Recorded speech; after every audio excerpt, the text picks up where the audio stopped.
ലോക്സഭാ തെരഞ്ഞെടുപ്പും കഴിഞ്ഞ് സുരേഷ് ഗോപി കേന്ദ്രമന്ത്രി ആയിട്ട് ഇപ്പോൾ 1.5 കൊല്ലം കഴിയുകയാണ്. അതിനിടയിൽ രാജ്യത്തിന്റെ കേന്ദ്രമന്ത്രി എന്ന നിലയിൽ സുരേഷ് ഗോപി എന്ത് ചെയ്തു? ഈ രാജ്യത്തിന് വേണ്ടിയിട്ട് തൃശ്ശൂരിലെ MP എന്ന നിലയിലോ ആ ജില്ലയ്ക്ക് വേണ്ടിയിട്ട് എന്ത് ചെയ്തു? ആ മണ്ഡലത്തിന് വേണ്ടി കുറെ വാഗ്ദാനങ്ങൾ നൽകി എന്നല്ലാതെ സാധാരണക്കാരായ തന്റെ മുന്നിൽ വന്ന് കൈനീട്ടുന്നവരെ പോലും ആട്ടിയോടിക്കുന്ന രംഗങ്ങളാണ് കഴിഞ്ഞ കലുങ്ക് യോഗത്തിൽ പോലും നമ്മൾ ഇതേ കേന്ദ്രമന്ത്രിയിൽ നിന്ന് കണ്ടത്. എന്നാൽ അതിനു പിന്നാലെയാണ് കേരളം കഴിഞ്ഞ കുറെ കാലമായിട്ട് ചോദിക്കുന്ന എയിംസ് ആലപ്പുഴയിൽ കൊണ്ടുവരികയാണ് എന്ന ഉറപ്പ് കേന്ദ്രമന്ത്രി നൽകുന്നത്. ആലപ്പുഴ ഒരു വലിയ ജില്ലയാണ് എന്നൊക്കെ പറഞ്ഞുകൊണ്ടാണ് ആലപ്പുഴയ്ക്ക് എയിംസ് എന്ന ചിരകാല കേരള സ്വപ്നത്തിന്റെ സാക്ഷാത്കരണ പ്രഖ്യാപനം നടത്തുന്നത്.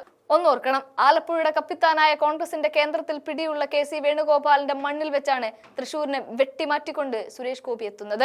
എയിംസിന് തൃശൂരല്ല തെരഞ്ഞെടുത്തിരിക്കുന്നത് എന്ന് സാരം. സത്യത്തിൽ KC വേണുഗോപാലിനെ പ്രതിരോധത്തിലാക്കി കുടിയിൽ വീത്തി ആ വഴിക്ക് ആലപ്പുഴയെ A ക്ലാസ് മണ്ഡലമാക്കാനാണ് സുരേഷ് ഗോപി തുനിഞ്ഞിറങ്ങിയത്.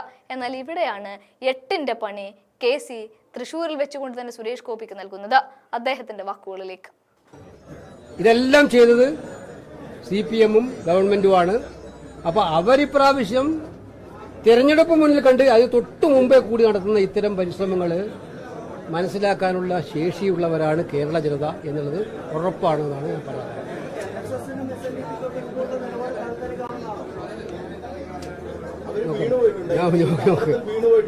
ഒരു കാര്യമില്ല. എത്ര ചോദിച്ചിട്ട് ഞാൻ ഇതിനപ്പുറത്ത് അതിനകത്ത് ഇതിനെ പറയേണ്ടത് പറഞ്ഞു. ഇന്നലെ പറയേണ്ടത് ഞാൻ പറഞ്ഞു. ആ ഒരു വിഷയത്തിൽ ഞാൻ എന്റെ പ്രതികരണം പറഞ്ഞിട്ടുണ്ട്. പാർട്ടി നേതാക്കന്മാരും പറഞ്ഞിട്ടുണ്ട്. That's all. എനിക്കൊരു സംശയമുള്ളത് ഞാൻ ഇപ്പോൾ പറയപ്പെടും. SIR ഇന്ത്യ തലത്തിലെല്ലാം കോൺഗ്രസും CPM-ഉം ഇന്ത്യ കക്ഷികളെല്ലാം എതിർക്കുന്ന ഒന്നാണ്. SIR തെരഞ്ഞെടുപ്പിന് തൊട്ടു മുമ്പേ ധൃതി പിടിച്ച് നടപ്പിലാക്കുന്നത്. അതിന് പ്രതികരിക്കാത്ത ഒരേ ഒരാളെ ഉള്ളൂ. കേരളത്തിലെ ഇന്ത്യയിലത്തെ എല്ലാ ഇന്ത്യ മുന്നണി മുഖ്യമന്ത്രിമാരും പ്രതികരിച്ചിട്ടുണ്ട്. SIR-ന് പ്രതികരിക്കാത്ത ഒറ്റ മുഖ്യമന്ത്രിയേ ഉള്ളൂ, നമ്മുടെ കേരള മുഖ്യമന്ത്രി. അവരുടെ പാർട്ടി പ്രതികരിച്ചിട്ടുണ്ട്, ഞാൻ ഉറപ്പിച്ച് പറയാം. പക്ഷേ മറ്റു മുഖ്യമന്ത്രിമാർ സ്റ്റാലിനായാലും ഹേമന്ത് സോറനായാലും മമതാ ബാനർജി ആയാലും കോൺഗ്രസിന്റെ മുഖ്യമന്ത്രിമാരായാലും അവരെല്ലാം ഇതിന്റെ സമരത്തിൽ മുന്നോട്ട് വന്നവരാണ്. SIR-നെതിരായിട്ടുള്ള പോരാട്ടത്തിൽ അതിലൊന്നും ഒരക്ഷരം മിണ്ടാത്ത മുഖ്യമന്ത്രി കേരളത്തിന്റെ SIR-ന്റെ കാര്യത്തിൽ മാത്രം അഭിപ്രായം പറയുന്നതിന്റെ വൈരുദ്ധ്യമാണ് എനിക്ക് മനസ്സിലാക്കുന്നത്. അത് ക്ലിയർ ആയിട്ടില്ല ഇരട്ടത്താപ്പ്. പുനഃസംഘടനയുടെ കാര്യം എന്തായി? ഈ കാര്യങ്ങൾ ഇങ്ങനെ കേൾക്കാൻ തുടങ്ങിയുടെ കാര്യം അത് നിങ്ങൾ KPC പ്രസിഡന്റിനോട് ചോദിക്കുക. അല്ലല്ല, തീരുമാനം എടുക്കുന്നത് കേരളത്തിലെ പുനഃസംഘടന KPCC പ്രസിഡന്റ് മുതൽ മുകളിലോട്ട് പുനഃസംഘടന AICC-യുടെ ചുമതലയാണ്. മറ്റു പുനഃസംഘടനകൾ നടത്തേണ്ടത് കേരളത്തിലെ നേതൃത്വം ഒന്നിച്ചിരുന്ന് അവർ നിർദ്ദേശങ്ങൾ തന്നാൽ ആ നിർദ്ദേശങ്ങൾ അംഗീകരിക്കുകയാണ് ഞങ്ങൾ ചെയ്യാറുള്ളത്. ഇപ്പോൾ കേരളത്തിലൊരു കമ്മിറ്റി ഉണ്ട്, DCC പ്രസിഡന്റുമാരുണ്ട്, അവരെല്ലാം പ്രവർത്തിച്ചുകൊണ്ടിരിക്കുന്നുണ്ട്. കൂടുതൽ പേരെ പുനഃസംഘടിപ്പിക്കുന്നതിന് പാർട്ടിക്ക് താല്പര്യമുണ്ടെങ്കിൽ അത് പൂർണ്ണമായിട്ട് നടപ്പാക്കപ്പെടും. അതിനൊരു സമയപരിധിയൊന്നുമില്ല.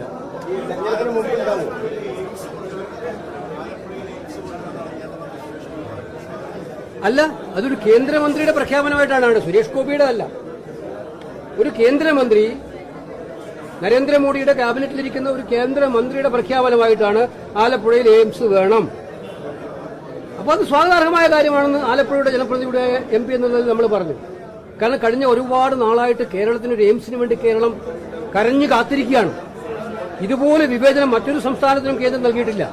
11 വർഷക്കാലം അവർ എത്ര എയിംസ് കൊടുത്തു? അവിടെയൊന്നും കേരളത്തിന് അവസരം ഉണ്ടായിരുന്നില്ല.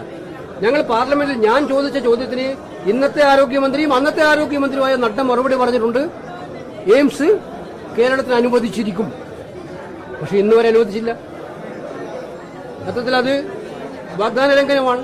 അപ്പൊ അങ്ങനെ ഇരിക്കുകയാണ് കേന്ദ്രമന്ത്രി പറയുന്നത് ആലപ്പുഴയിൽ അനുവദിക്കേണ്ടതാണ്, അതിനുവേണ്ടി ഞാൻ മുന്നിട്ടിറങ്ങാൻ പോവാണ്. സ്വാഗതാർഹമായ കാര്യമാണ്. അപ്പൊ കേന്ദ്രമന്ത്രിയുടെ പ്രഖ്യാപനം നടത്തേണ്ടത് അദ്ദേഹം മുന്നോട്ട് വന്നാൽ അതിന് എല്ലാ പിന്തുണയും ഞങ്ങളെല്ലാം കൊടുക്കും.